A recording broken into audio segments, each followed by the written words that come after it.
लिखिएगा, ठीक है, क्वेश्चन में लिखिएगा if sum of two unit vector is if sum of two unit vector is a unit vector, if sum of two unit vector is a unit vector, लिख लिया, if sum of two unit vector is a unit vector, then find difference between them, then find difference between them.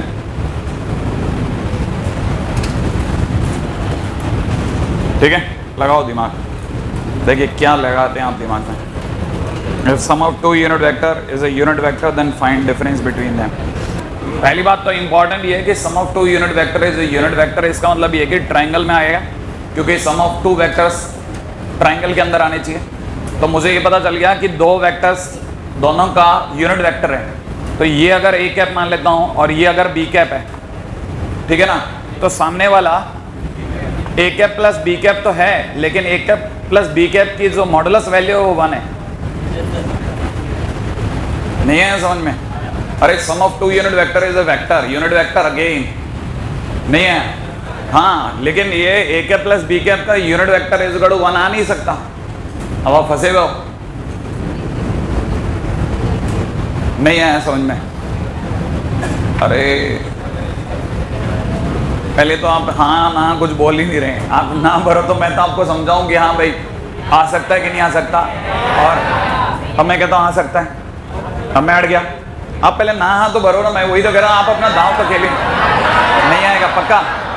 हाँ भाई, जिन लोगों के दिमाग में ये बात पक्की हो गई कि नहीं आएगा उनको बताता हूँ, ठीक है ना। आपको मतलब क्या आएगा कि नहीं आएगा, आप दिमाग ये रखो कि क्वेश्चन वाला कह रहा है कि इस यूनिट वेक्टर और इस यूनिट वेक्टर का सम जो है, ठीक है, वो यूनिट वेक्टर है। यूनिट वेक्टर का मतलब उसका मॉडुलस इज इक्वल टू 1 है। आप तो सीधी सी बात mod A cap plus B cap is equal to 1 रखो, ये खुद गा के बताएगा कि आएगा कि नहीं आएगा।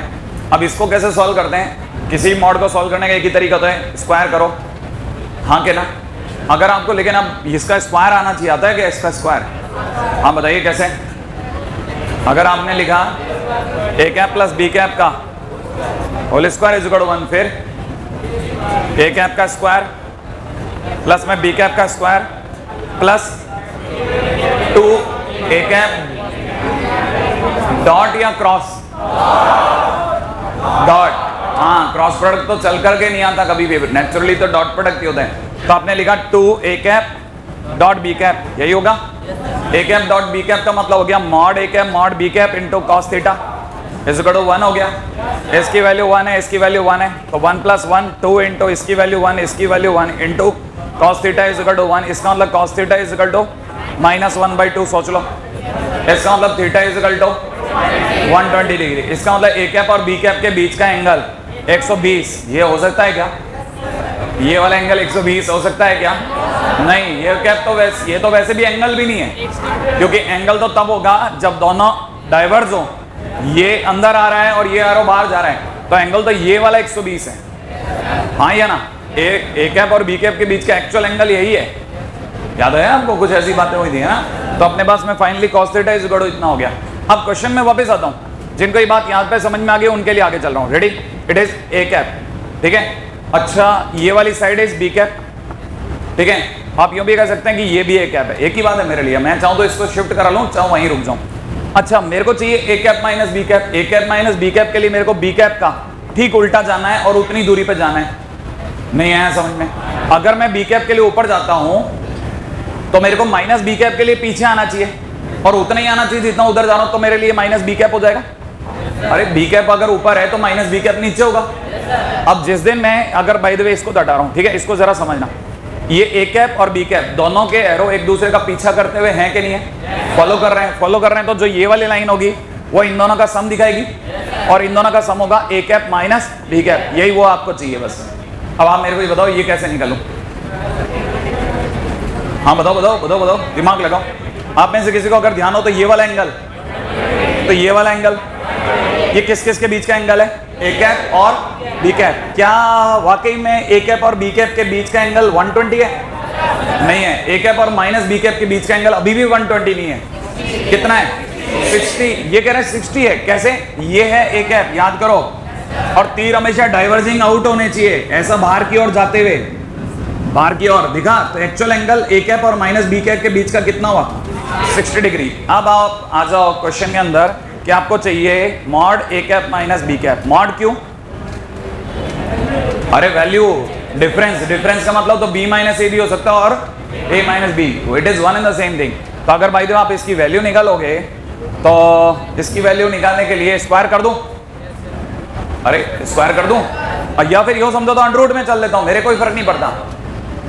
अरे मॉड इज इक्वल टू में अंडर रूट में किसी का स्क्वायर, तो अगर इसका स्क्वायर करता हूं तो it is mod A square plus में मॉड बी स्क्वायर, माने मॉड ए कैप का स्क्वायर मॉड बी कैप का स्क्वायर प्लस के अंदर कितना 2 मॉड ए कैप मॉड में माइनस बी कैप, सोच लिया, इनटू में cos थीटा की जगह 60 डिग्री कर दूं, cos 60 और ये कट गया। फाइनली अगर देखा जाए इसकी वैल्यू 1, इसकी वैल्यू 1, इसकी वैल्यू 1 इंटू 1 नहीं है, तो finally answer is √3। Question done. Mod A cap minus B cap is equal to √3। ठीक है। हालांकि आप लोगों ने मेरे को बहुत ज्यादा घुमाया, ये cos theta is equal to -1/2 तक लाना इस तरीके से गलत है। इतना आपको खुद ही समझदारी होनी चाहिए थी कि 2 यूनिट वेक्टर का सम भी यूनिट वेक्टर है, इसका मतलब ट्राइंगल की तीनों साइड 1 1 1 है, और ट्राइंगल की अगर तीनों साइड 1 1 1 है तो it is N equilateral triangle, और इक्विलैटरल ट्राइंगल में अगर अंदर का एंगल 60 डिग्री है तो बाहर का एंगल 120 होगा, तो ये बच जाता मेरा इतना टाइम स्पेस। नहीं समझ में आया है ना? हाँ, आप ऐसा इतना मत दौड़िए, वो तो मेरे को आपको इसलिए लेकर के जाना पड़ा क्योंकि आपने ऐसे कई लोगों ने मना कर दिया कि नहीं हो ही नहीं सकता, तो फिर मैंने कहा चलो पहले तो आप ना भरो, फिर अपन देखते हैं थीटा के लिए कोई पॉसिबिलिटी है क्या।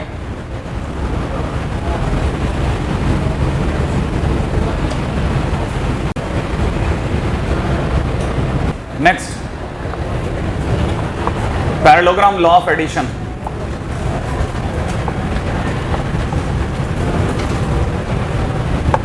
पैरेललोग्राम लॉ ऑफ एडिशन, हाँ भाई याद है किसी को? ऐसा कोई बंदा जो खड़े होकर बता दे कि sir parallelogram law of addition ये होता है। अरे आप तो इसमें क्या, आप तो कॉन्फिडेंट होकर के बोलो, नहीं आता तो भी कॉन्फिडेंस से बोलो कि नहीं आ रहा है ना, और आता है तो हाथ खड़ा कर दो कि सर मैं बता दूंगा।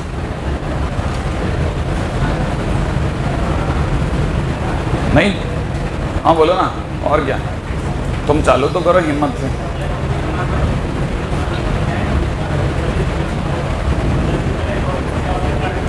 बेहतरीन, बात खत्म कर दिए देने, बहुत सही, बहुत सही, बराबर बराबर। ये बोला कि किसी भी पैरेललोग्राम की 2 लगातार भुजाएं, मतलब 2 एडजेसेंट साइड्स अगर बाय द वे 2 वेक्टर्स को रिप्रेजेंट करती हैं, तो उनका जो उनके बीच से जाने वाला जो डायगोनल होता है वो उनके वेक्टर सम को शो करता है। और ऑब्वियस ही बात है, ये बिल्कुल सही कह रहा है, बैठो ना, अच्छी बात है, बहुत शानदार। ठीक है, जरा ये देखिएगा ये कहानी क्या है। ये अपने पास में 2 पैरेललोग्राम की 2 एडजेसेंट साइड्स हैं। एडजेसेंट साइड्स अगर by the way A vector और ये वाला अगर बी वेक्टर को रिप्रेजेंट करता है, तो पैरेललोग्राम लॉ ऑफ एडिशन कहता है कि इसका जो भी डायगोनल होगा वो ऑटोमेटिकली इनके ए वेक्टर प्लस बी वेक्टर को रिप्रेजेंट कर रहा होगा। और उसका लॉजिक क्या है आपको पता होगा, मैंने आपको बताया था इस चैप्टर के अंदर हम लोग फ्री वेक्टर्स पढ़ रहे हैं। फ्री वेक्टर होने पर ये वाला वेक्टर अपने पैरेलली शिफ्ट हो जाएगा, तो पैरेलली इस वाले को वेक्टर को बी वेक्टर मान लेगा, और अगर इसने इसको ए वेक्टर इसको बी वेक्टर कह लिया तो ट्रायंगल लॉ ऑफ एडिशन से फॉलो करने के बाद में ये अपोजिट साइड में इसका सम को शो करेगा। नहीं है तो ये अपने आप में इसको शो करेगा। अच्छा, अगर ये इसको शो करेगा तो आप में से किसी को एक इंटरेस्टिंग बात और बताता हूँ, ठीक है ना। अगर मैं इस बी वेक्टर के उल्टा चला जाता हूँ, ठीक है, अगर जैसे मान लीजिए अगर मैं इस बी वेक्टर के उल्टी साइड चला गया, ऐसे बिल्कुल इसके जस्ट अपोजिट, उतना का उतना जितना बी है, तो बी वेक्टर के उल्टे आते ही ये माइनस का बी वेक्टर हो गया। अच्छा, ये ए वेक्टर है, ये बी वेक्टर है, दोनों के एरो एक दूसरे को फॉलो कर रहे हैं। अगर ये फॉलो कर रहे हैं तो जैसे ही मैं इनको मिलाऊंगा ये ऑटोमेटिकली इन दोनों के सम को शो करेगा, तो it is A vector minus B vector, ये हो गया। अब मैं इसको पैरेलली उठा लेता हूं, पैरेलली उठाते ही ये यहां आ जाएगा। नहीं आया समझ में? अगर मैंने पैरेलली उठाई ये यहां आया और ये बन जाएगा ए वेक्टर माइनस बी वेक्टर। तो आपको ये बात समझ में आ जानी चाहिए कि पैरेललोग्राम के अंदर दोनों डायगोनल ठीक है ना, एक सम और डिफरेंस को शो कर रहे होते हैं। इधर वाला दोनों के बीच से जो जा रहा होता है वो सम को शो कर रहा होता है, और ऊपर जाकर के दूसरे सामने वाले माइनस को शो कर रहा होता है। अब आप में से कोई मेरे को ये भी जल्दी से बता दे कि अगर मार्केट में कभी आपको किसी क्वेश्चन के अंदर ए वेक्टर माइनस बी वेक्टर का मॉडुलस मिल जाए तो आप क्या समझते हो इससे? इसके इस डायगोनल की लेंथ, मॉडुलस माने लेंथ, मॉडुलस माने लेंथ, ये समझ लो, ये बात आई समझ में? अच्छा, अगर कल को ये बराबर में मॉडुलस में A vector plus B vector मिल जाए तो क्या समझू? ए प्लस बी वेक्टर का मॉडुलस माने ए प्लस बी की लेंथ नहीं है। अब ये लेंथ और ये लेंथ पैरेललोग्राम है, तब तक तो बराबर नहीं हो सकती, लेकिन अगर बराबर दे रखी है तो पैरेललोग्राम जरूर रेक्टेंगल है। अरे रेक्टेंगल है, स्क्वायर नहीं है। क्या है? रेक्टेंगल। अरे ये बात समझ में आई आपको? आप पहले स्क्वायर बोल गए लगता है, ठीक है? थोड़ा अवेयर रहो यार, ऐसे क्या कर रहे हो आप लोग, ऐसे पिटवा दोगे, ठीक है? हर चीज के लिए पहले उल्टे जाते हो, ठीक है? एनीवे, मेरे को इससे बाद बहुत अच्छे से समझ में आ रहा है शायद कि फिजिक्स के अंदर एक पहला चैप्टर, शायद दूसरा चैप्टर शायद वेक्टर भी होता है ना? उसमें आपने कैसी मतलब भांजी मारी है, ठीक है? सब समझ में आ रहा है अच्छे से कि कैसे छोटी छोटी चीज़ों को लेकर के भी आप घुमा लेते हो। क्या जो दो के बीच में दो वेक्टर, दो यूनिट वेक्टर का सम एक यूनिट वेक्टर नहीं हो सकता? अरे वेक्टर और मैट्रिसेस जैसी दुनिया है ना जिनके अलजेब्रा ही अलग है। यानी ये भी आप ये कॉपी कर लें आप, है ना? ये डायग्राम बना लें, फिर उसके बाद में अपन पैरेललोग्राम लॉ ऑफ एडिशन लिख लेते हैं।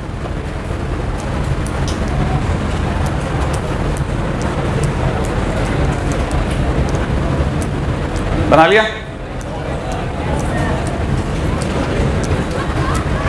अब जो अपन यहां पढ़ रहे हैं ना, ध्यान रखना, अपने को वेक्टर इसलिए भी अच्छे से पढ़ना होता है क्योंकि वेक्टर का शुरुआती जितना भी है वो सारा का सारा कॉम्प्लेक्स नंबर में उठता है। ध्यान रखना, इसलिए यहां गड़बड़ मत जाना, नहीं तो कॉम्प्लेक्स नंबर वाले को पता चल जाएगा। हाँ, वहां जाता है अपने को तो पता चलेगा, सामने वाले को और पता चलेगा कि वेक्टर में भी भाई ने धुंध मचाई है, ठीक है? हाँ, ये हो गया, यहां तक लिख लिया। फटाफट एक डायग्राम बनाना है आपको, ए प्लस बी लिखना है, ए माइनस बी लिखना है, लिख लिया। अब फटाफट से पैरेललोग्राम लॉ ऑफ एडिशन में लिखेगा, if two adjacent sides of a parallelogram, if two adjacent sides of parallelogram, if two adjacent sides of parallelogram represents a vector and b vector, represents a vector and b vector, then diagonal passing between these two sides shows their vector sum, shows their vector sum, bracket के अंदर ए vector plus B vector, ठीक है? उसके बाद में ये, फिर ये, ठीक है?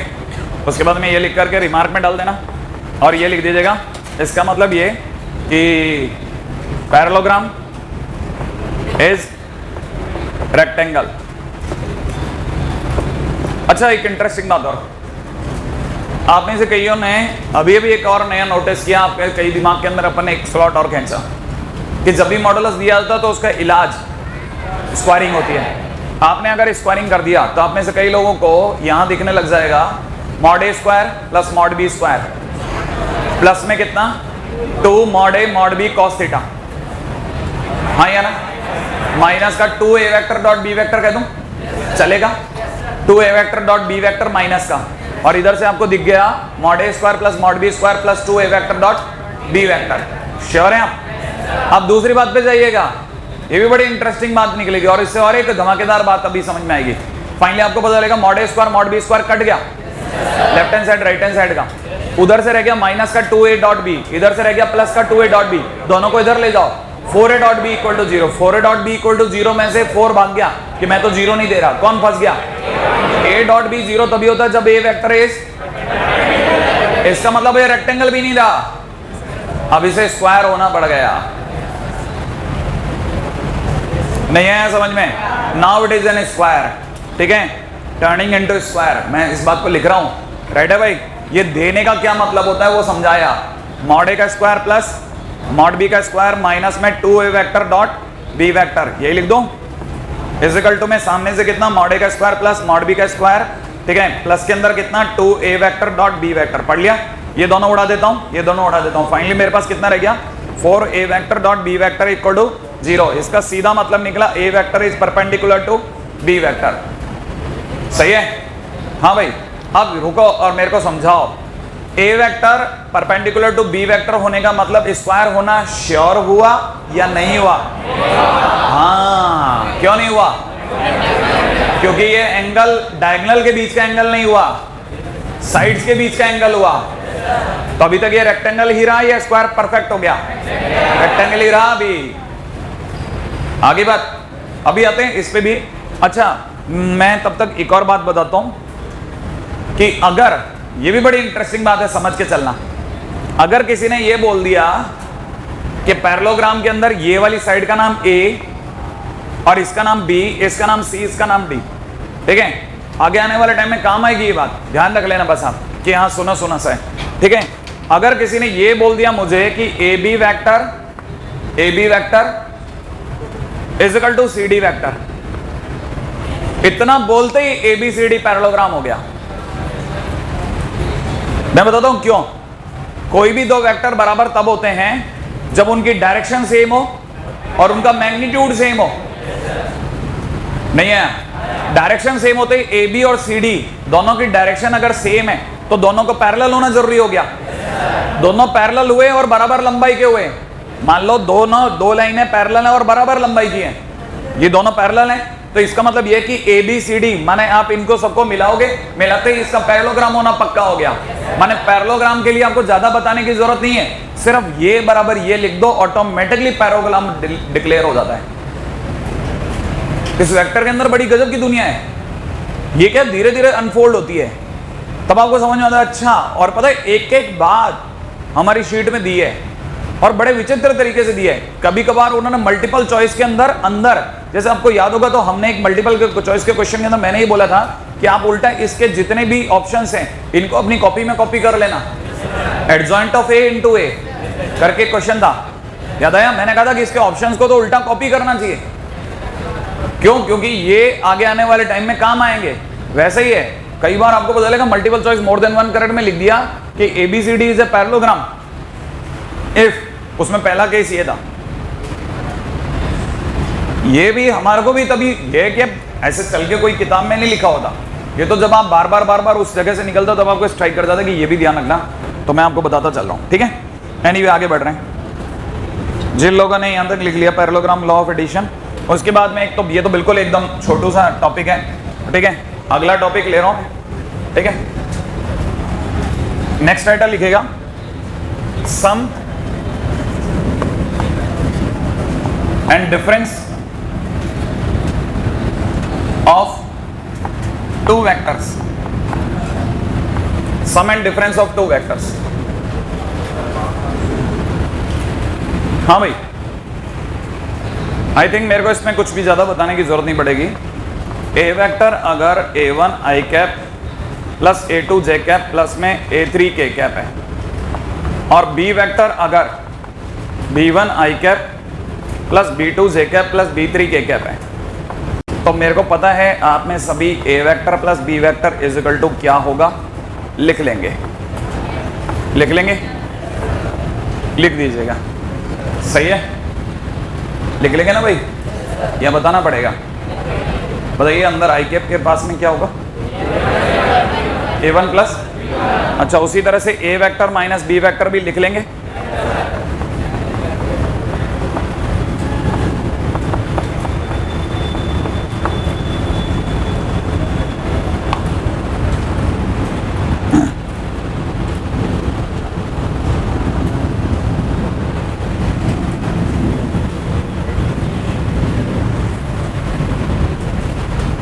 हाँ भाई, ये हो गया आपका?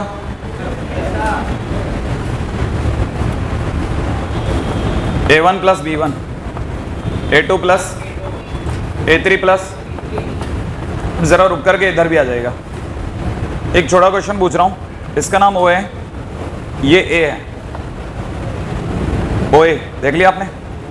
OA लेट से किसी A वेक्टर को रिप्रेजेंट कर रहा है, ठीक है ना? OA किसको रिप्रेजेंट कर रहे हैं? A वेक्टर को। वैसे ओरल क्वेश्चन आप जवाब दीजिएगा, अगर ये OA A वेक्टर को रिप्रेजेंट कर रहा है तो मुझे बताइए एक ऐसा वेक्टर अपनी ही कॉपी में बना करके जो 2A वेक्टर को रिप्रेजेंट करे। कितने लोग बना लेंगे 2A वेक्टर कि ये अगर A वेक्टर है तो 2A के लिए क्या करूं, इसी को बड़ा कर दो, डायरेक्शन बदलूं या यही रखूं? हाँ बिल्कुल, ये बात आपने बढ़िया पकड़ी। अब आप दूसरी जगह फंसोगे, कहेंगे नहीं आ जाओ। अब आपने बात सही बोली लेकिन मेरे को आपसे बुलवानी थी। क्यों? क्योंकि आपको पता है, लेकिन पता है आप तब तक नहीं मानते जब तक आप क्वेश्चन के आपको लिए कोई सिग्नेचर नहीं करते। बेटा तू सही कह रहा है। अब क्वेश्चन में आ जाओ, क्वेश्चन के अंदर बात करेंगे। आप लिखिएगा if P vector is position vector of orthocentre. लिख लिया? If P vector is position vector of orthocentre and G vector is position vector of centroid, right है, and circumcenter has position vector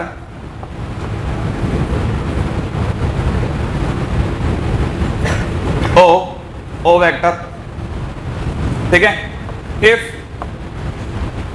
ये O vector का मतलब O vector bracket में origin लिखा है। अच्छा आगे बोल रहे हैं if P vector is equal to K times G vector find K is equal to question mark.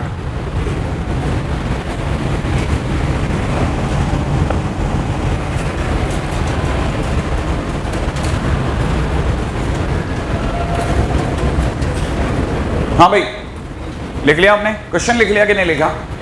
लिख लिया। आपकी थोड़ी जानकारी थोड़ी सी रोचक बना दूं। ऑर्थो सेंटर को प्यार से H कहते हैं लेकिन ये H को P वेक्टर बोल रहे हैं। कोई प्रॉब्लम? अच्छा, और सेंट्रॉइड को हम लोग G कहते हैं, हाँ या ना? और सर्कम सेंटर को, और आपको तो पता ही होगा, हाँ याद आ गया आपको है कि नहीं? हाँ तो HGO तीनों के तीनों हमेशा कोलिनियर होते हैं, हाँ या ना? तो एक कोलिनियर के अंदर 3 पॉइंट दिखा दो आप, एक लाइन दिखा दो। बिल्कुल, अब देखो तीसरी आवाज भी आ गई। आप तो फटाफट एक लाइन तो दिखाओ। हाँ एक लाइन पे 3 पॉइंट दिखाना हो, कह रहा हूँ कोई आपकी ज्यादा कॉपी थोड़ी ना घेर रहे हैं कोई। अपन बना दिया आपने, एक लाइन बना ली, उसमें 3 पॉइंट दिखा दिए कि नहीं दिखा दिए? ये लीजिए साहब, मिला लीजिए, कैसे भी दिखा दो। लो HGO। अब तो ये तो बता दो कि ये HGO ही होता है या HOG होता है या OHG होता है, कैसा होता है? HGO होता है ना? हाँ भाई आपको तो ये पता ही होगा, ये H है, ये G है, ये O है ना भाई? नहीं, अच्छा ऐसा लिख सकता था क्या? OGH?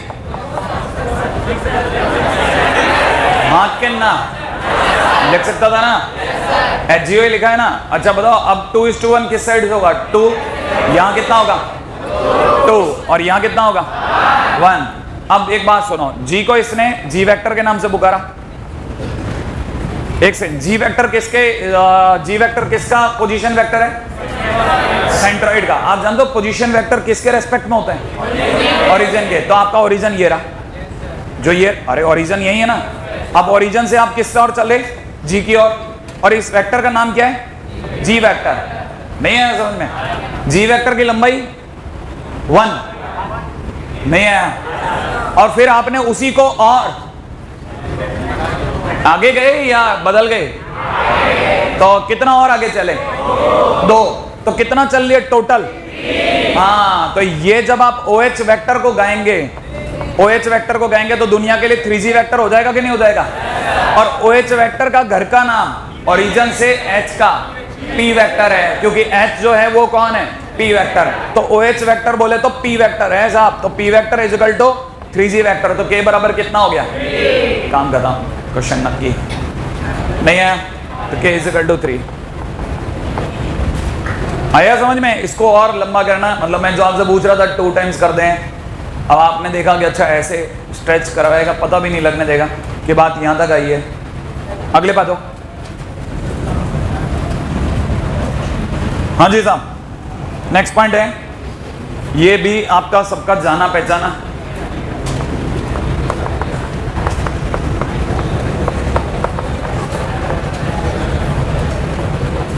हालांकि कुछ दिनों बाद आपकी कोऑर्डिनेट भी चालू होगी और आपका कोऑर्डिनेट अच्छा है, ठीक है। सेक्शन फार्मूले पे आते हैं। हाँ भाई, सेक्शन फार्मूले के अंदर ये सेक्शन फार्मूला एग्जैक्टली वैसे ही काम करता है जैसा हमारे यहाँ पे कोऑर्डिनेट में करता है, वैसा का वैसा ये सेक्शन फार्मूला। सबसे पहले नंबर पे आता है इंटरनल बाइसेक्शन, बोलूं या इंटरनल सेक्शन? इंटरनल सेक्शन, अच्छा, क्योंकि बाइसेक्शन बोलते तो गड़बड़ा जाता ना, फिर तो बाइसेक्ट हो जाती चीजें, फिर तो रेशो आपने गा दिया 1:1, सही है। अच्छा, इंटरनल सेक्शन फार्मूले के अंदर देखिए 2 पॉइंट हैं, इस पॉइंट का नाम ए, इस पॉइंट का नाम रख देता हूं बी। अब आपको ये बेसिक से समझो, आप बेसिक से इसलिए समझना जरूरी है क्योंकि आप में से कई लोगों को अच्छे से पता है, बस उनको ये बात सुननी है कि वेक्टर में कैसे डिफरेंट है, क्या डिफरेंट है वेक्टर में, और जो हम लोगों ने अब तक 2D पढ़ी है उसमें क्या डिफरेंट है। वेक्टर में और 2D में जो बेसिक डिफरेंस है वो ये है कि उसमें कोऑर्डिनेट सिस्टम होता है, इसमें कोऑर्डिनेट सिस्टम नहीं है।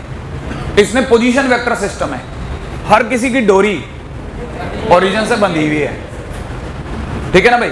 तो कैसे काम करता है, उसका एक बार पिक्चर फ्रेम हो जाए तो फिर आप में से कई लोग कुछ कुछ बचा लेंगे।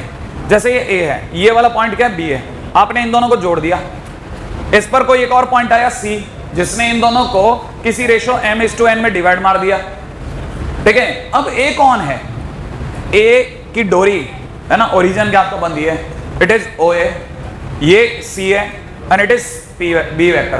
तो अब में सभी को पता होना चाहिए कि ओ ए जो है वो कहलाता है A vector, O A is A vector, तो हिसाब से ये ए वेक्टर होना चाहिए, होता ये ए वेक्टर है, लेकिन दिखाते यहां करके हैं कि ए इज ए वेक्टर। ये नीचे कोई नहीं दिखाता डायग्रामेटिकली, कोई बताता तक नहीं कि कहानी में कोई ओरिजिन भी है। जब तक आप सब्जेक्टिव बुक नहीं पढ़ो, एनसीईआरटी वो कोई नहीं बताएगा कि नीचे कहीं कहानी में ओ भी है। वही अकेली बेचारी 2-4 किताबों में से एक बची है जो इस बार, वरना तो सीधा A is A vector, B is B vector गा दिया जाता है। एनीवे, खैर इतना भी कोई बहुत भयानक बात नहीं है, लेकिन पता होना चाहिए कि अब मैं इसे बी वेक्टर क्यों लिख रहा हूं, क्योंकि इट इज बी वेक्टर, ये बी वेक्टर लिख ही आ रहा हूं, इट इज सी वेक्टर। तो हिसाब से देखा जाए तो C vector is dividing the line joining A vector and B vector in the ratio of m:n internally. यहां तक की बात समझ में आ गई। अच्छा, इंटरनली में यहां पे इंपॉर्टेंट पॉइंट क्या है, इंपॉर्टेंट पॉइंट ये है कि हर बार जब भी आप सेक्शन फार्मूला लिखें, लिखने के बाद नियम क्या कहता है कि आप एक छोटा सा काम और चला लें कि आप बता दें ये m:n है कौन। जैसे ही आप ये बताने लग जाएंगे, धीरे धीरे आपकी हैबिट ठीक हो जाएगी, माने आपको जो कंफ्यूजन है वो कम हो जाएंगे। आपको बताना चाहिए AC upon BC, AC upon BC is equal to n/n है। ये बात आपको समझ में आ गया, AC अपॉन C भी बोले या BC बोले एक ही बात है। यहां तक बात पकड़ में आ रही है। अच्छा, अब मैं आगे चलता हूं। अगर आपको ये बात समझ में आ रही है तो ये भी पता होगा कि C वेक्टर जो है, ठीक है ना, वो तो आपको फंडा तो क्लियर है ही कि C vector is equal to m times B vector plus में n times A vector divide by नीचे कितना m+n। ये बात यहां रोक दूं तो C वेक्टर इज डिवाइडिंग, आप तो पहले ऊपर जरूर लिख लीजिएगा, ठीक है। C vector is dividing line joining A vector and B vector in the ratio m:n, ठीक है, इन दिस वे। और उसके बाद में C वेक्टर का वैल्यू लिख लेना, C वेक्टर की वेक्टर वैल्यू लिख लेंगे। ये तो हो गया इंटरनल डिवीजन के बारे में बात, बाकी कोई फर्क नहीं है, सब बिल्कुल वही का वही है। हाँ भाई, नेक्स्ट पॉइंट पे आएंगे।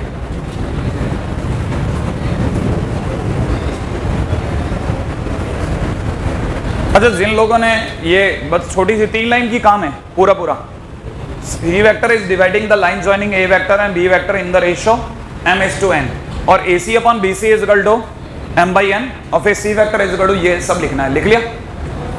जैसे ही आप ये लिखेंगे फिर मैं अगले पॉइंट पे आऊंगा, ठीक है, फटाफट आइए।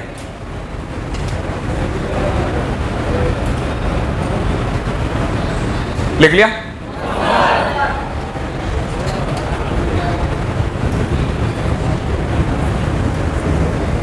हाँ भाई, जिन लोगों ने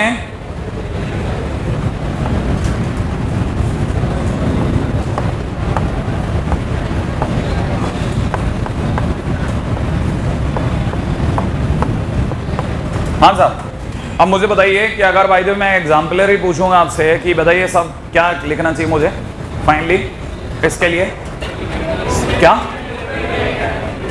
यहाँ क्या लिखूं, पहले स्टार्ट में क्या लिखूं, सी वेक्टर। अरे स्टार्ट में तो सी वेक्टर इक्वल टू तो बोलो कितना 3b वेक्टर प्लस अपॉन में नीचे कितना 5। श्योर है?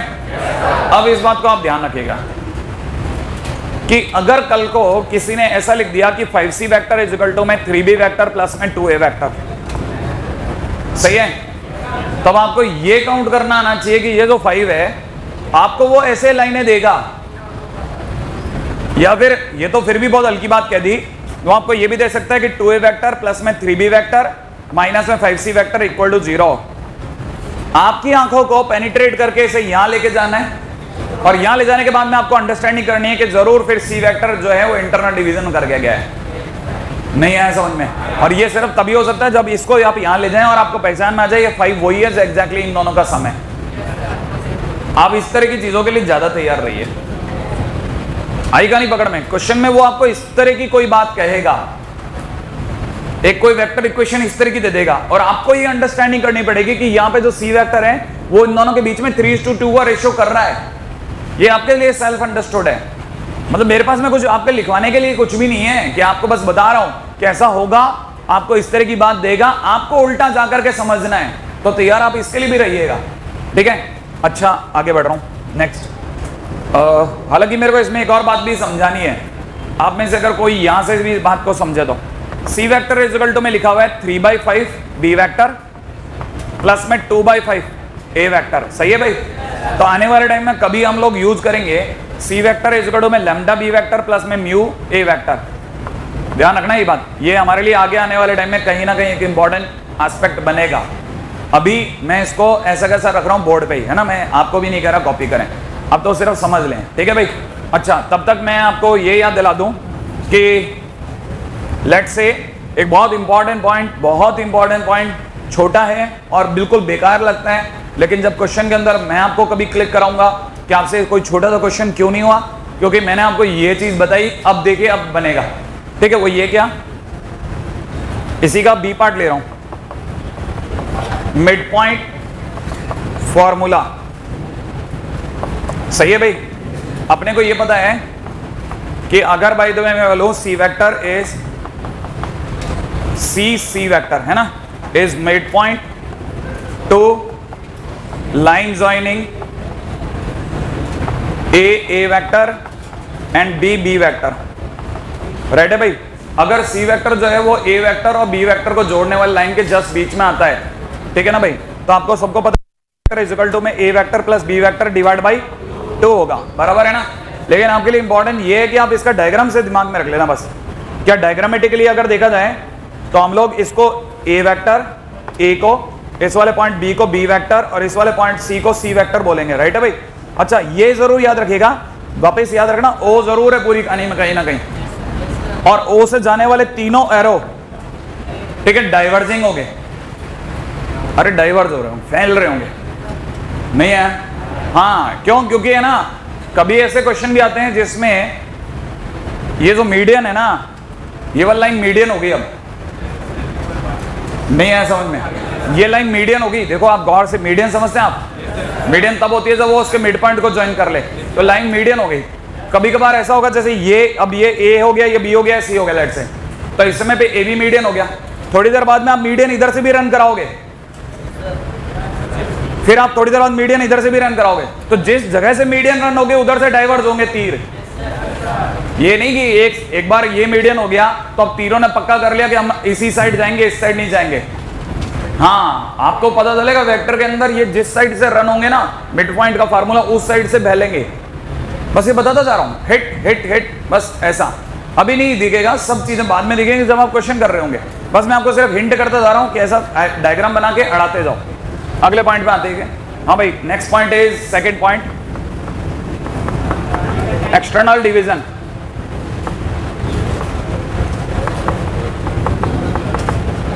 हाँ भाई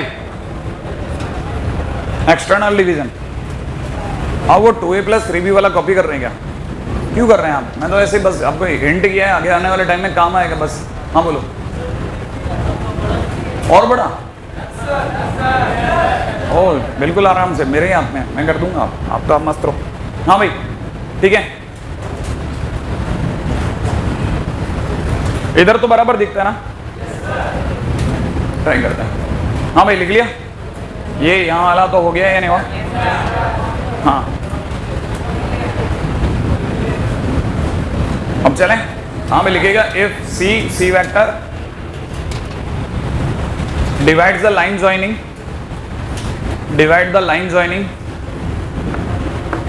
a vector comma b vector externally in the ratio m is to n, in the ratio m is to n, in the ratio m is to n, ठीक है। Then अब इसके बाद में आपको पता है कि एक्सटर्नल डिवीजन होने पर हम डायग्राम क्या दिखाते हैं, ए यहाँ हो जाता है, बी यहाँ हो जाता है, ठीक है, और सी को अपन बाहर ले लेते हैं, ऐसे ही तो होता है। और अब की बार ये अपना सी वेक्टर है, ये अपना बी वेक्टर है और ये अपना ए वेक्टर है, बराबर, और ratio m is to n है, ठीक है ना भाई। देखिए दो बातें हैं, एक तो जो अपने जैसी बुद्धि का इंसान है उसका पहला दर्द तो यही होता है कि यार अंदर से डिवीजन तो फिर भी सर समझ में आ जाता है, बाहर से डिवीजन तो बिल्कुल रटना पड़ता है कि बाहर से बैठ के कोई कैसे डिवाइड कर सकता है, क्योंकि वो इमेजिनेशन में नहीं है, तो बाहर से बैठ के कैसे डिवीजन, ये एक्सटर्नल डिवीजन जबरदस्ती घुसेड़ दिया लोगों ने, बाहर से भी कोई डिवाइड करके चला जाता है। तो पहला दर्द तो यही होता है इंसान के, बाहर से कैसे डिवाइड हो सकता है, नहीं हो सकता ना, हाँ नहीं हो सकता, बाहर से देखा तो डिवाइड नहीं हो सकता, नो डाउट। अंदर से डिवीजन तो दिखता है यार, ये बीच में बैठा है m is to n का रेशियो, बाहर से भी m is to n का रेशियो, कुछ भी बोल लेते हो, नहीं ऐसा होता है ना, स्टूडेंट के दिमाग में आता है, मेरे को बहुत सालों तक एक्सटर्नली डिवाइड, ठीक है, ये कोई इलेक्ट्रॉन थोड़ी ना है कि दो इलेक्ट्रॉन के बाहर एक इलेक्ट्रॉन बैठा हुआ है जो बाहर से दोनों पे असर डाल रहा है, अरे ये तो डिवीजन है, इसमें कैसे हो जाएगा खेल। मैंने कहा देख भाई, पहला पॉइंट तो ये पकड़ कि डिवीजन जब भी होता है AC अपॉन BC बराबर m/n होता है, जो पिछली बार सीखा था ना वही पहले तो फंडा है, AC अपॉन BC। देखो साहब, अगर AC की बात करी जाए तो ये आपका m है और BC की बात करी जाए तो ये आपका n है, ठीक है ना। तो पहला दर्द तो ये है कि m/n को रटना कैसे है, कई लोग तो यही नहीं समझ पाते कि m कौन था, तो याद रखना m is to n हमेशा AC अपॉन BC जो पिछली बार सीखा वही है, हर बार वही होगा। यहां तक पकड़ में आ गया, तो C ने m is to n के रेशियो में डिवाइड कर दिया। पॉइंट नंबर 2 पे आते हैं। पॉइंट नंबर 2 ये कि अगर इसे समझना है, ठीक है, रटने का तो शायद मेरा दाना ख्याल है कई लोगों को पता होगा कि ma माइनस nb कर दिया या mb माइनस na करके डिवाइड बाई नीचे m माइनस n हो जाएगा। तो इसको समझने का बहुत सिंपल फंडा क्या है, इसको पकड़ने का तरीका है चटाई का फूल, ठीक है। अब इसको पकड़ने का तरीका सीखो, है ना। अपने घरों में चटाइयाँ होती है ना, आप में से कई लोगों ने कभी अगर घर के अंदर थोड़ा काम वाम करने के दौरान चटाई बिछाई हो, तो चटाई बिछाने पर जैसे अपन ये फैलाते हैं तो वो एकदम पूरा फैल करके एकदम सीधा नहीं गिरता, दूसरी साइड से हल्का सा मुड़ा रह जाता है, फिर अपन उस साइड जाते हैं खोल करके सीधा कर देते हैं, करते हैं कि नहीं करते, ऐसा ही होता है। तो ये ऐसा है जैसे चटाई अंदर मुड़ी रह गई हो, हाँ के ना, क्या ये चटाई अंदर मुड़ी रह गई? अगर ये चटाई मुड़ी रह गई तो अपन जाएंगे और सीधा कर देंगे। अब अगर बाय द वे मैंने इसे सीधा कर दिया तो C तक तो बराबर है और ये B आ जाएगा बाहर घूम करके, इसका मतलब C पड़ जाएगा बीच में, A पड़ जाएगा इधर और B आ जाएगा बाहर। आया कि नहीं आया? अब BC बन जाएगा क्योंकि ये इधर जा रहा था तो n है, पलट के आएगा तो ये माइनस n हो जाएगा। अरे अंदर जा रहा है तो n है, ये यू जाएगा डायरेक्शन में तो n है, घूमेगा तो माइनस n है। नहीं आया समझ में? और ये आपके लिए परमानेंट m है, सोच के देखो, नहीं आया? अब ये A है, ये B है और ये C वेक्टर है। अब बताओ C अपने लिए कौन सा डिवीजन है? इंटरनल। और इंटरनल डिवीजन अपन पुराना फंडा मार देंगे। नहीं आया? पुराना फंडा मारते ही कैसे खेल हो जाएगा? नाउ बेटे C vector is equal to MB vector minus NA vector, सोच लिया आपने, अपॉन में नीचे कितना m minus n, that's it. तो इसमें क्या का एक्सटर्नल डिवीजन है, सब इंटरनली है। अगर आप दिमाग से खेलोगे तो आपको पता है ये अंदर मुड़ा हुआ है, इसको घुमा दे भाई, कहानी पकड़ में आ गई। तो पहली बात तो एक्सटर्नल डिवीजन को लेके बात ही खत्म है ना। इस पूरी कहानी में मैंने दो बहुत इंपॉर्टेंट बातें बोली, अगर आप ध्यान से देखें तो। पहली बात मैंने बोली थी कि इंटरनल डिवीजन और चाहे एक्सटर्नल डिवीजन हो, दोनों में AC अपॉन BC M/N ही होता है, माने दोनों में एक पैसे का फर्क नहीं है, ठीक है। और दूसरी बात, ये जो माइनस है ना, ये सिर्फ आपके मन की भ्रांति है, ठीक है। अच्छा, अब साथ में ये भी दो बातें और बोल दूं, कोऑर्डिनेट के दौरान आपके टीचर्स ने बोली होंगी, अगर आपने क्वेश्चंस SL लोनी से लगाए हैं तो अनुभव भी किया होगा, और मान लो आपने ये सब नहीं किया तो फिर आपको मैं बोल देता हूं कि एक्सटर्नल डिवीजन का पता ही ऐसे चलता है कि डिवीजन का जो रेशियो है वो नेगेटिव आ रहा होता है। सुनते ही पता चलता है कि अगर किसी ने रेशियो नेगेटिव बोल दिया तो जरूर एक्सटर्नली डिवाइड हुए। जैसे मान लीजिए किसी ने बोला -3/2, कि रेशियो दे रखा है -3/2, सुनते ही समझ में आता माइनस माने एक्सटर्नल है और रेशियो 3:2 है, माने m की वैल्यू 3 है और n की वैल्यू 2 है। नहीं आया समझ में? अब यहां पे एक और बात समझना, रेशियो नेगेटिव होने से भी नहीं, वही आप थोड़ा SL लोनी को स्क्रॉल करो तब आपको पता चलेगा 2-4 क्वेश्चन कराने के दौरान आपका दिमाग एक और बढ़िया काम करेगा। आप में से कई लोगों को एक और फंडामेंटल क्लियर होगा कि C ने कोई ठेका ले रखा है कि हर बार A और B तो इधर बैठेंगे और C B के उस साइड जाएगा, C इधर भी तो आ सकता नहीं है, C A की साइड भी हो सकता था। अगर C B की साइड है तो जो आपका रेशो होगा वो 1 से कम होता है। जैसे मैंने आपके सामने दो रेशो बोले, एक बोला मैंने -3/2 और एक मैंने बोला -1/2। माइनस सुनते ही एक्सटर्नल डिवीजन पक्का हो गया, लेकिन अगर -1/2 है तो जरूर C A वाली साइड पे आया हुआ है, और अगर -3/2 है तो जरूर C B वाली साइड पे गया हुआ है। ऐसे कुछ लोग छोटी छोटी चीजों को अंडरस्टैंड कर जाते हैं। अच्छा सर, क्या इतना गहराई में जाना जरूरी? ना ना ना, बिल्कुल जरूरी नहीं है। आप तो नॉर्मली ये डायग्राम बनाओ, दुनिया इसी से काम चला लेती है, आपका क्यों नहीं चलेगा? आप ज्यादा साइंटिस्ट होने की मत सोचो, बस आप सिर्फ ये सोचो कि करना कैसे है। क्वेश्चन खत्म करके आपको तो 12th के बाद अगले अच्छे इंजीनियरिंग कॉलेज में जाना, दैट्स इट। खोपड़ी नहीं लगानी आपको, आप तो बस जैसे खत्म और अगला, खत्म और अगला, उसके बाद अगला अगला अगला, टारगेट टारगेट टारगेट, बस दैट्स इट। ज्यादा दिमाग नहीं लगाना है। तो 12वीं में भी कोई दिमाग लगाएगा क्या? ठीक है, हाँ 12वीं में कोई दिमाग लगाएगा कि 12वीं में क्या है, 12th ही तो है। जैसे आप तो आप 10th को कैसे देखते हो, ठीक उसी रेस्पेक्ट में आप 12th को देखो। आप 10th में दिमाग लगा रहे हैं यार इतना नहीं। 10th में करना क्या है, बोर्ड में पास होना है, 92% 95% more than sufficient, that's it, रोक लो। सही है, वैसे ही आपको इसमें भी दिमाग लगाओ इतना कि बस ठीक है यार, DR थोड़ी लगाना आपने, डॉक्टर PhD करनी है क्या? हाँ चलना है आगे। ये आपको डिवीजन समझ में आ गया। अब अगले पॉइंट में रिमार्क में डालिएगा फटाफट से। क्वेश्चन करने के दौरान रिमार्क काम में आता है, ठीक है। If ratio is not given, remark number 1, if ratio is not given then take it k:1. if ratio is not given then take it k:1. Ratio कभी भी नहीं दिया था ना, तो k:1 ले लेना। अच्छी किताबें इसे λ:1 लेती हैं ताकि आधे बच्चे तो भाग जाएं, क्योंकि k:1 पे तो फिर भी 2-4 रुक जाते हैं, समझ जाते हैं k तो लेना था, लैम्डा तो सुनते ही भाग जाता है बच्चा, है कि नहीं? Psychological effect. अगले पे आ जाइएगा, ठीक है। सेकंड पॉइंट है एंगल बाइसेक्टर थ्योरम। इसी के अंदर रिमार्क में सेकंड पॉइंट है एंगल बाइसेक्टर थ्योरम, और उम्मीद है आप में से कई लोगों को एंगल बाइसेक्टर थ्योरम के बारे में हल्का फुल्का आइडिया है। जिनको नहीं है वो अभी जान जाएंगे, ठीक है। ये एंगल बाइसेक्टर थ्योरम क्या कहती है? ये एंगल बाइसेक्टर थ्योरम कहती है कि आपका ट्रायंगल अगर ऐसा है और ये उसका इंटरनल एंगल है, तो इंटरनल एंगल का जो भी बाइसेक्टर होगा वो सामने वाली साइड को उसकी कॉरस्पॉन्डिंग साइड्स के रेशो में डिवाइड करेगा। ये बात आपके समझ में आ गई? ये A है, ये B है, ये C है, तो C के सामने वाली साइड स्मॉल c होगी और B के सामने वाली साइड स्मॉल b होगी। तो ये जो रेशो होगा AD का, दैट विल बी C:B। हाँ, ये बात आपके समझ में आई? This is your angle bisector theorem. अब पहले आप इसको लिख ले, पहले मतलब डायग्राम बना ले, ठीक है ना। नॉर्मली हम लोगों को जब तक ये पता नहीं होता, हम सोचते हैं एंगल बाइसेक्टर सामने वाले को मिड लाइन पे ही टच करेगा, मिड पॉइंट पे ही मिलेगा। नहीं, ऐसा नॉट नेसेसरी।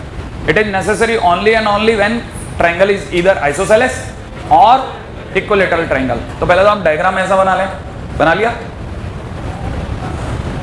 और फिर एक लाइन लिख लें,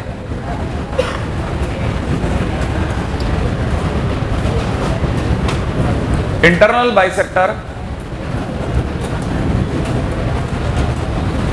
bisector line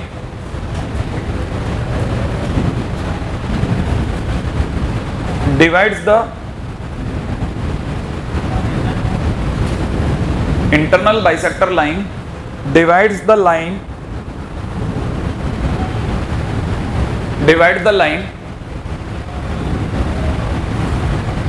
in the ratio of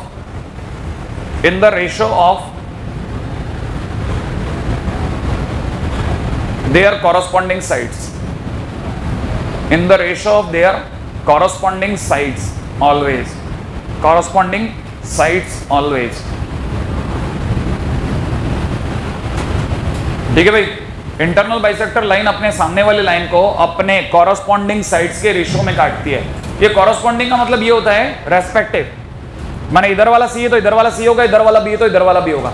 जैसे कभी कभार आपका जैसे कोई दिन खराब होता है तो कई बार बच्चा यही भूल जाता है कि सर ने कोई इंटरनल बाइसेक्टर बताया तो था, लेकिन शायद ये बी था और ये सी था, ठीक है ना, ऐसा भी हो जाता है। अच्छा, जिनके ये सब ये बात जिनके समझ में आ गई वो थोड़ी सी और मेहनत के लिए तैयार रही है, ठीक है। पहले मैं आपको इसका फंडामेंटल समझा देता हूँ, है ना। ये क्या चीज है, ये आगे आने वाली सब काम की बातें, ठीक है। थोड़ी देर तक थोड़ा ध्यान से पेशेंसली समझना, ठीक है। ये अपना ए है, ये अपना बी है, इधर की तरफ सी ले लेते हैं, ठीक है भाई। अच्छा, मैंने क्या किया, इसका इंटरनल बाइसेक्टर लाइन बनाई, उसने डी पे टच किया, राइट है।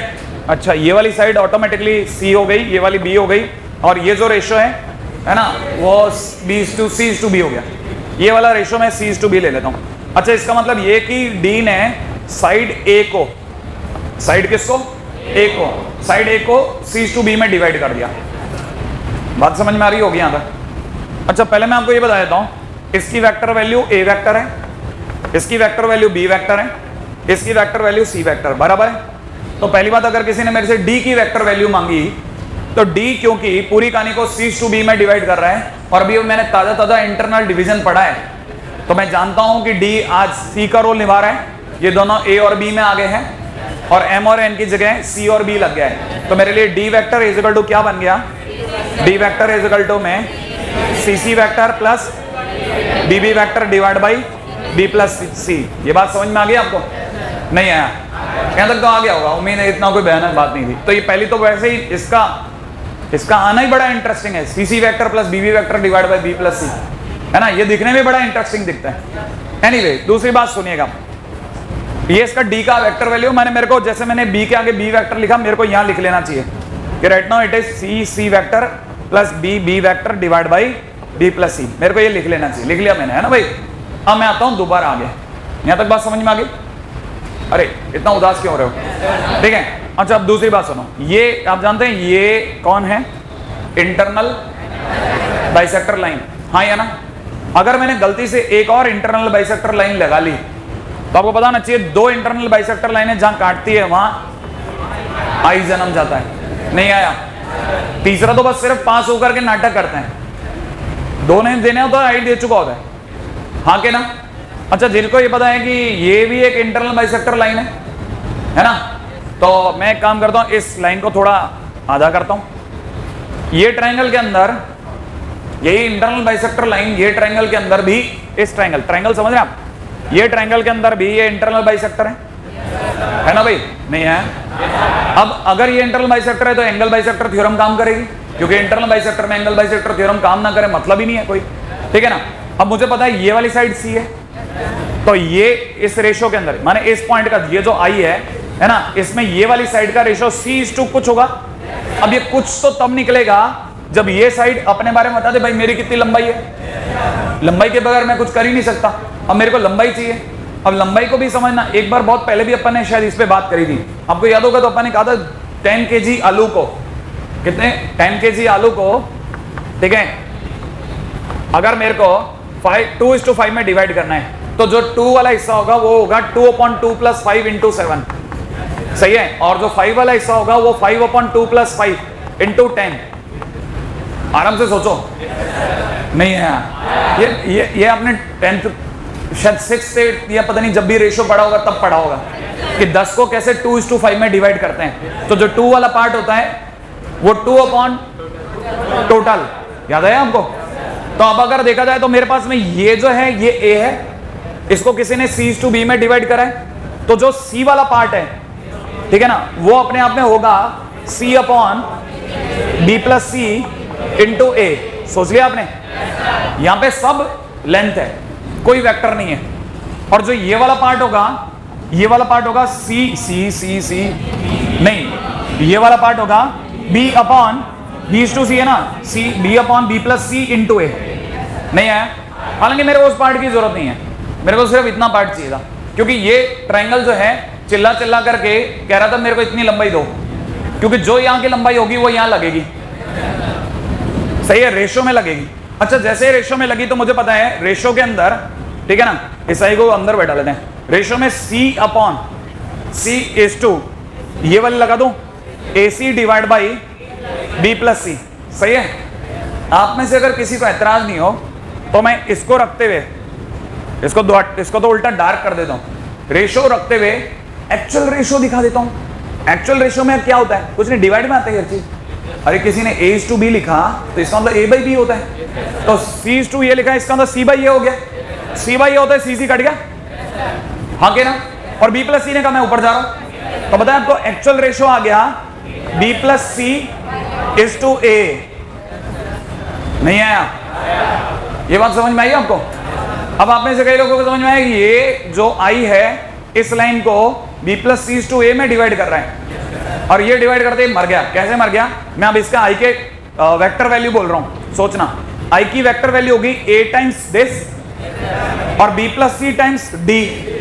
तो मैं I की वैल्यू बोल रहा हूं साहब, I इज इक्वल टू हो गया A times A vector plus में B प्लस C टाइम्स ये पूरा D का कितना लिखना है, CC vector plus BB vector divide by कितना, B plus C and whole divide by, है ना, इन दोनों का sum A plus B plus C। क्या ये बात समझ में आई? और ये समझ में आ गया तो ये उड़ गया। अब आपने I की बहुत इंटरेस्टिंग वैल्यू निकाल ली है, उसका वैल्यू आया A vector plus BB vector plus CC vector divide by A plus B plus C। क्या आप ये बात समझ गए? लीजिए साहब, आपने I की वैल्यू निकाल ली, और इस बहाने से आपने एक क्वेश्चन भी समझ लिया, इंटरनल डिवीजन का असली क्वेश्चन। ठीक है, जब आप इतने लेवल पे खेलने लग जाए तो समझ जाना मतलब अब ठीक ठाक आता है। रेशो में अब आपको कुछ और भयानक करने की जरूरत नहीं है, अगर आप ये सब कर जाएं तो। एक बड़ा डायग्राम बना लेना, है ना, दिल खोल के, ठीक है, हाँ, जिसमें आप ABC दिखा पाए, है ना।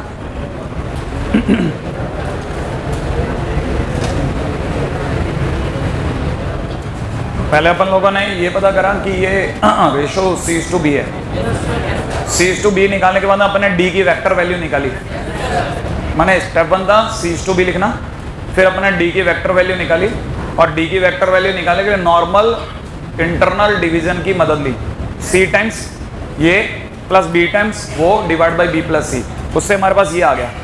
जो अपन ने ये लिखा ना, इसका मतलब अपन ने ये हटा देते हैं, तो एक तो ये हल्का हो गया कि हमारे पास D आ गया। ठीक है, अच्छा, D आने के बाद में हमने दूसरा काम ये किया कि इस लाइन पर ये ट्रायंगल को हाईलाइट किया।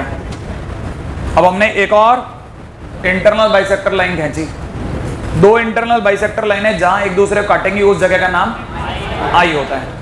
लेकिन पंगा क्या था कि जब मैं इस ट्रायंगल को हाईलाइट कर रहा था तो मुझे पता था कि इस लाइन ने एंगल बाइसेक्टर थ्योरम फिर यूज करवा ली, और एंगल बाइसेक्टर थ्योरम तभी यूज हो सकती है जब मेरे पास में उसकी कॉरस्पॉन्डिंग साइड की लंबाइयां हो। तो मेरे पास इस साइड की लंबाई तो पड़ी थी C, लेकिन मेरे पास इस साइड की लंबाई नहीं थी। आई बात समझ में? अब मेरे पास अगर इस साइड की लंबाई नहीं थी तो मैंने क्या किया, वो आलू वाला फंडा लगा के इस साइड की लंबाई निकाली। नहीं आया समझ में? अब वो फंडा लगा करके जैसे मेरे पास लंबाई है वो है AC upon B plus C, तो मैंने तुरंत कहा दिया कि I ने इस लाइन को C upon AC upon B plus C के रेशो में डिवाइड करा है। CC कट गया, B प्लस C ऊपर चला गया, तो एक्चुअल रेशो यहां से प्रकट हो गया। Ratio was B plus C/A। अब वापस इस जगह ने, माने इस पॉइंट ने इंटरनल डिवीजन लगाया। इंटरनल डिवीजन माने A ने मल्टीप्लाई करा उसको, B प्लस C ने मल्टीप्लाई करा D को, मल्टीप्लाई करते ही ये वाला फंडा लग गया। ठीक है, और फिर सॉल्व करके आंसर आ गया, है ना, वन लाइन में। अच्छा, अब मैं अगला क्वेश्चन पूछता हूँ, ठीक है, सोच के जवाब देना, ठीक है, अच्छे नॉर्मल लेवल का क्वेश्चन है। किसी ने कभी अगर मुझे ये बोल दिया कि ये जो ए वेक्टर लिखा है किसी बुक में, मेरे को मान लीजिए लिखा हुआ मिल गया BC mod BC vector, mod BC BC vector plus mod AB AB vector plus में मॉड AC AC वेक्टर, तो क्या वो सही कह रहा है या बेवकूफ बना रहा है? सोच लो आप जरा, mod AB plus mod BC plus mod AC, ये क्या पंगा क्या है? आपको पता है ये मॉड BC का मतलब ए के सामने वाली साइड की लंबाई है, BC मतलब BC, समझ में आया? BC वेक्टर माने ये ए। तो कई बार ऐसा भी होगा, ध्यान रखना, ये छोटी छोटी बातें, ठीक है, कि आपको ये वो इस तरह से परेशान करेगा ही करेगा, ठीक है। आगे बढ़ रहा हूं, नेक्स्ट पॉइंट, ये इंटरनल बाइसेक्टर पे बात होगी।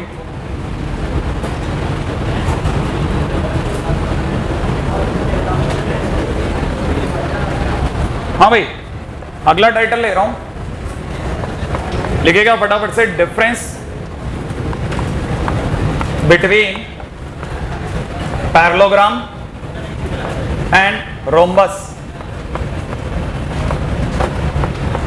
Difference between parallelogram and rhombus. हालांकि इतना मेरे को उस पर नहीं जाना चाहिए कि मैं पैरेललोग्राम और रोम्बस के बीच का डिफरेंस तक यहाँ पे उजागर करूं, लेकिन मैंने जो धक्के खाए हैं उससे मेरे को सीखने मिला, पहले बेटा ये पूछ लिया कर तू तो, ठीक है। हाँ, तो मेरे को ये समझ में आया कि कई लोगों को सीरियसली ये नहीं पता होता, अगर ये पता होता तो कंसेप्चुअली वो कहीं कमजोर ही नहीं है, उसको तो यहाँ के बदल दो, अच्छा चला, ये चक्कर था क्या?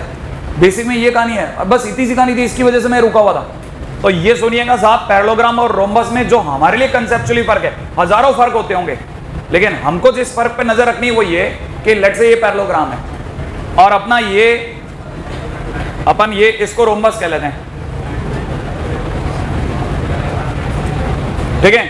आपको पता होना चाहिए रोम्बस और पैरेललोग्राम में जो सबसे पहला फर्क होता है, रोम्बस खुद एक पैरेललोग्राम है, हाँ या ना, जिसकी चारों साइड्स इक्वल है। तो पहला फर्क तो ये कि चारों साइड इक्वल है, लेकिन इसमें चारों साइड के इक्वल होने का कोई फंडा नहीं है। तो पहला पॉइंट तो ये है, लेकिन इस पॉइंट्स के साथ साथ एक और बहुत इंपॉर्टेंट पॉइंट है कि ये अगर ए वेक्टर है, ये अगर बी वेक्टर है, तो मैंने ये जो बनाया ये इन दोनों के सम को दिखाएगा, A vector plus B vector, right है ना भाई। अच्छा, ये अगर ए वेक्टर है, ये अगर बी वेक्टर है, तो यहां पे भी ये ए प्लस बी को ही दिखाएगा। लेकिन इंपॉर्टेंट पॉइंट क्या है, सुनो आप, इंपॉर्टेंट पॉइंट ये है, पैरेललोग्राम में ऐसा कोई चक्कर नहीं है कि ये एंगल और ये एंगल बराबर होगा, ये एंगल और ये एंगल बराबर नहीं होते हैं, जबकि इसमें ये एंगल और ये एंगल बराबर होते हैं। इंपॉर्टेंट पॉइंट है कि रोम्बस पैरेललोग्राम की वो नस्ल है जिसके अंदर डायगोनल जो होता है वो बेसिकली इंटरनल एंगल बाइसेक्टर होता है, ठीक है ना। काम की बात समझ में आई आपको? इसीलिए रोम्बस बन जाए तो मजा आ जाता है। अब कहां मजा आएगा वो आपके लिए अगली बात है, पहले तो आप ये लिख लीजिएगा, डायग्राम बना लिया, लिखने के बाद में लिख लीजिएगा, डायग्राम बनाइए और नीचे लिखेगा diagonal is not an angle bisector, diagonal is not an angle bisector, ठीक है। इसमें लिखेगा in rhombus it is an angle bisector, right है। In rhombus it is an angle bisector. Title बदल रहा हूं, अगले टाइटल का हूं, internal angle bisector and external angle bisector, internal angle bisector and external angle bisector.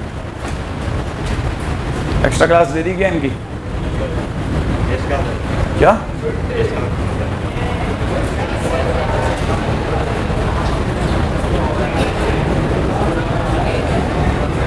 बात करें, बहुत इंपॉर्टेंट पॉइंट पे बात हो रही है, इसलिए प्लीज है ना ध्यान से ही रहिएगा।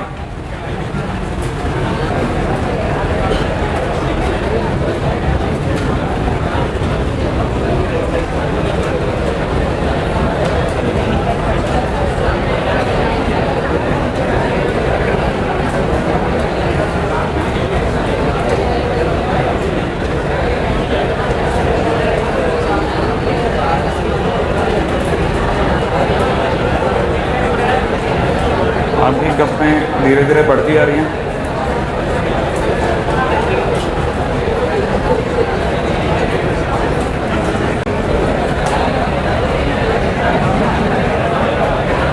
हाँ भाई, देखिए ये ए वेक्टर है, सही है, ये अपना बी वेक्टर है, ठीक है। अच्छा, देने वाला आपके लिए ऐसे नाप तोल के तो देगा नहीं कि भाई सामने वाले को ए वेक्टर और बी वेक्टर इक्वल लेंथ का दो, तो आपको ए वेक्टर और बी वेक्टर अलग अलग मैग्नीट्यूड के मिल सकते हैं, अलग अलग मैग्नीट्यूड के मिल सकते हैं ना। अच्छा, जो अपने लिए जो इंटरनल एंगल बाइसेक्टर होगा, हम कैसे उसे डिफाइन करेंगे कि इंटरनल एंगल बाइसेक्टर बन गया या नहीं बन गया। तो यहाँ पे क्या करते हैं ना,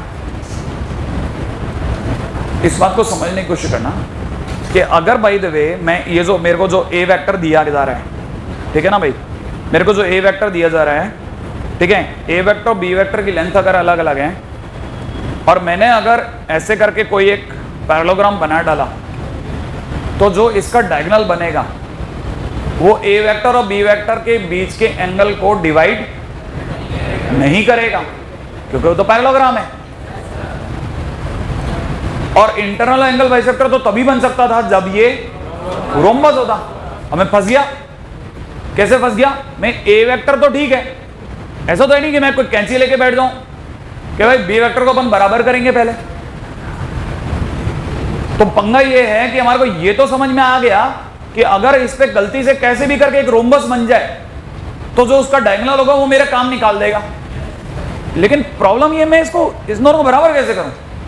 तो यहां पर लोगों ने बड़े समझदारी से, पहली बात तो आपको ये समझ में आ गया होगा कि मैंने इसको पहले क्यों उठाया, क्योंकि अगर मैं ये कहता कि ये एक पैरेललोग्राम है, बताओ इसका जो डायगोनल होगा वो इक्वली डिवाइड करेगा कि नहीं करेगा, तो शायद आपकी मन की आंखें, माने आपकी इमेजिनेशन हाँ बढ़ जाती, क्या हाँ हो सकता है कर जाए सर। लेकिन अब मैं आपको पहले समझा चुका हूं कि इन दोनों में बेसिक फर्क क्या है, तो रोम्बस होने पे ही डिवाइड करता है। तो अब आपको पता है रोम्बस तो सर बन नहीं सकता, ये ए है ये बी है, दोनों की लंबाई अलग अलग है, तो करोगे क्या।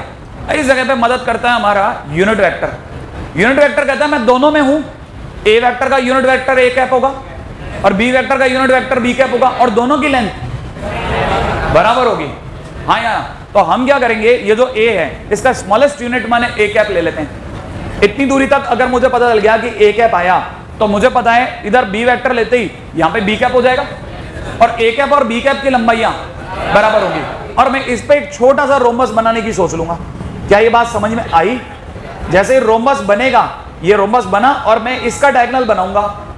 अब इसका डायगोनल जो होगा, क्योंकि मैंने इतनी दूर तक सिर्फ ए कैप लिया, इतनी दूर तक मैंने सिर्फ बी कैप लिया, तो जो इसका डायगोनल होगा that will be A cap plus B cap. सही बात है। और जो ए कैप और बी कैप होगा उसी को आगे बढ़ाने पर, उसी को आगे बढ़ाने पर जो मिलेगा वो इंटरनल एंगल बाइसेक्टर होगा ए और बी का। हाँ या ना। और क्योंकि मैंने इसे आगे स्ट्रेच किया है तो मेरे लिए इसको ए कैप प्लस बी कैप बोलना गलत हो जाएगा, क्योंकि ए कैप और बी कैप तो यहीं तक ही है। तो मैं इसको बोल सकता हूं lambda times A cap plus B cap. याद रखना A cap plus B cap, तो इसलिए याद रखना internal angle bisector of A vector and B vector is lambda times A cap plus B cap होता है। क्या ये बात समझ में आई। तो याद रखिए पहले पॉइंट तो ये कि हम लोग लिख सकते हैं internal angle bisector of A vector and B vector is lambda times A cap plus B cap. सही है। अच्छा, अब पॉइंट ये उठता है कि सर ये तो वो इंटरनल एंगल बाइसेक्टर, अगर आपको एक्सटर्नल एंगल बाइसेक्टर की जरूरत पड़ती तो, अगर मुझे एक्सटर्नल एंगल बाइसेक्टर की जरूरत पड़ती तो पहली बात तो मैं इसको पीछे लेके जाता, जितना मैंने आगे बढ़ाया उतना मैं पीछे लेके जाता, तो ये अपने आप में ऑटोमेटिकली माइनस का ए वेक्टर बन जाता, और माइनस का ए वेक्टर बनते ही ये वाला जो एंगल है ये मेरे लिए एक्सटर्नल एंगल बन जाता। हाँ या ना? अच्छा, अगर ये एक्सटर्नल एंगल बन जाता तो इस बार भी फिर से मैं रोम्बस क्रिएट करता भाई, यहां तक और यहां तक मिला के रोम्बस बनाता, और अब की बार जो रोम्बस बनता वो काफी हद तक ऐसा कुछ बनता, सोच लिया। और इसको मिलाने पर और आगे बढ़ाने पर जो मेरे को मिलता वो एक्सटर्नल एंगल बाइसेक्टर होता। और अब आप में से कई लोग सोच सकते हैं कि इस बार ये वाली साइड माइनस का ए कैप है और ये वाली साइड माइनस का बी कैप या ओनली बी कैप?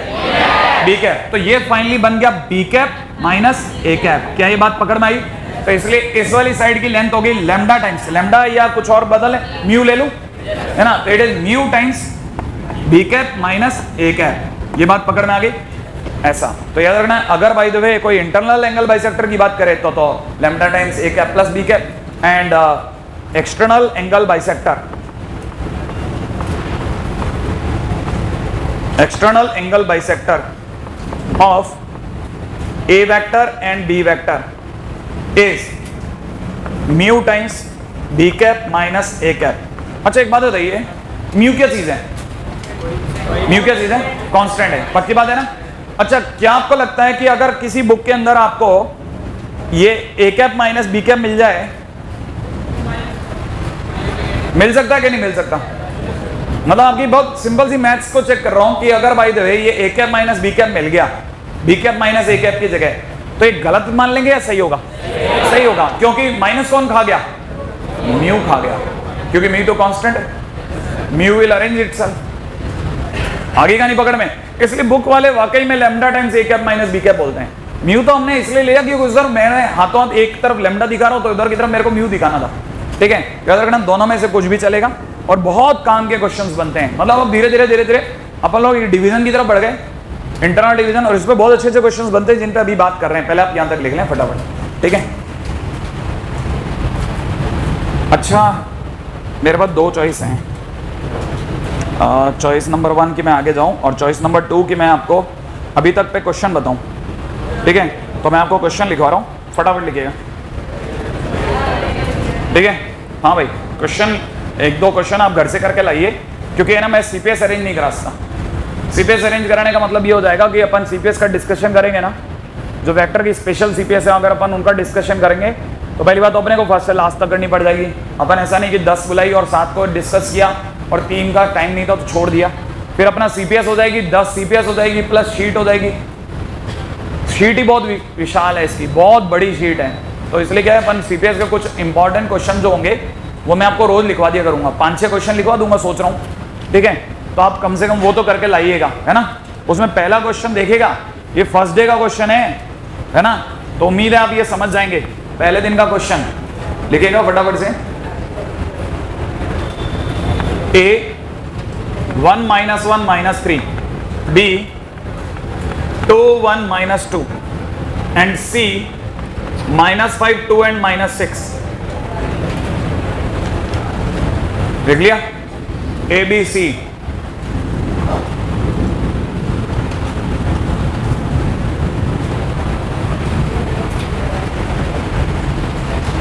हाँ भाई,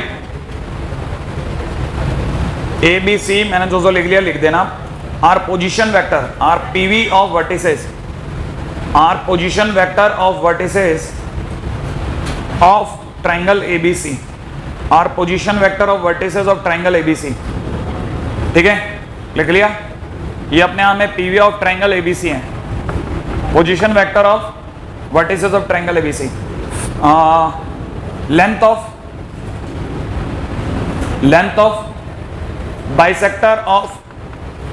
of bisector of internal angle A, internal angle A is question mark. ठीक है भाई, माने लेंथ ऑफ बाइसेक्टर पता करके आनी है ए की, पहला क्वेश्चन। सेकंड क्वेश्चन पे आ जाओ।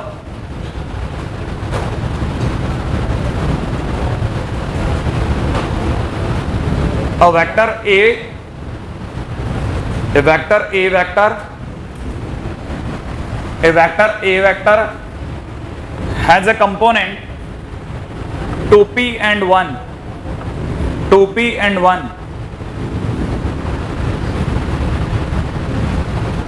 with respect to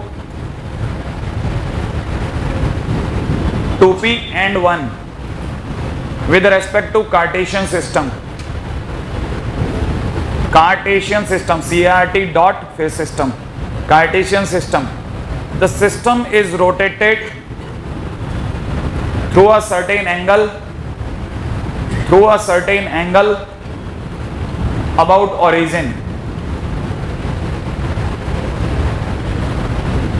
The system is rotated through a certain angle about origin in ACW direction.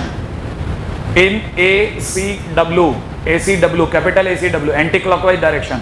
लिख लिया? In ACW direction. In new system, A vector has component p plus 1, 1. p plus 1, 1. Find p. ठीक है, find p.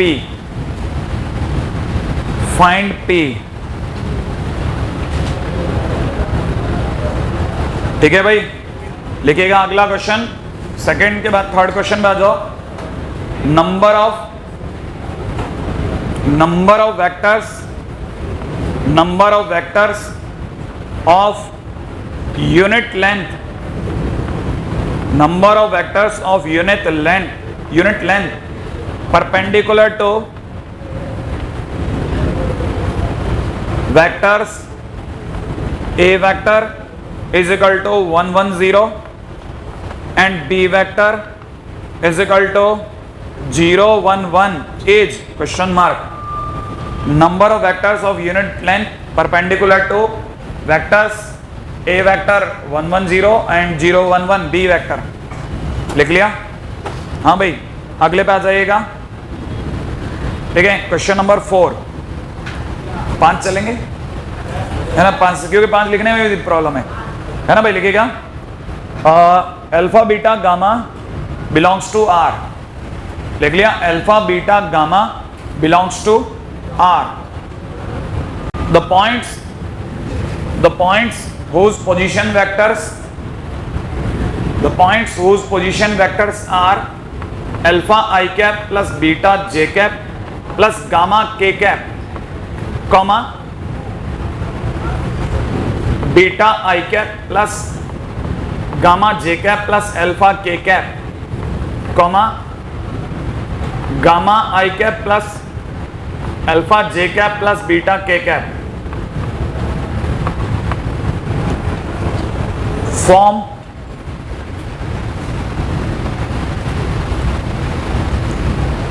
what kind of triangle?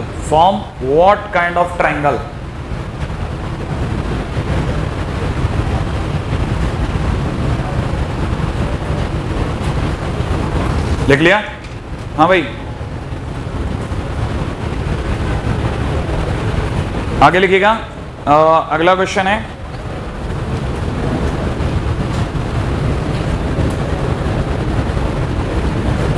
if P be a point interior to if P, capital P, be a point interior to acute triangle, if P be a point interior to acute triangle ABC, if PA vector plus PB vector plus PC vector is a null vector,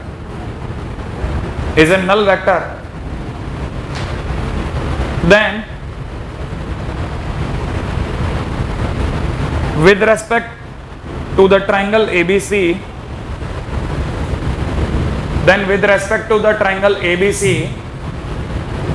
point P is question mark. सही भाई, point P is question mark. ये 5 हो गए साहब. अब ये जितने भी है देखो, अभी तक अपन ने डॉट प्रोडक्ट का एक भी नहीं उठाया. अभी तक इनमें से एक पे भी डॉट प्रोडक्ट यूज नहीं होगा. सब बिना डॉट प्रोडक्ट के क्वेश्चंस हैं और बहुत अच्छे क्वेश्चंस माने जाते हैं. तो कल कर लेंगे, है ना भाई. अच्छा, शीट अपनी वेक्टर की इसी में है ना, मैट्रिक्स में. ठीक है, आज नहीं लेकिन कल से अपन ने इसमें भी काम मिल जाएगा बहुत बढ़िया वाला. चलिए, है ना.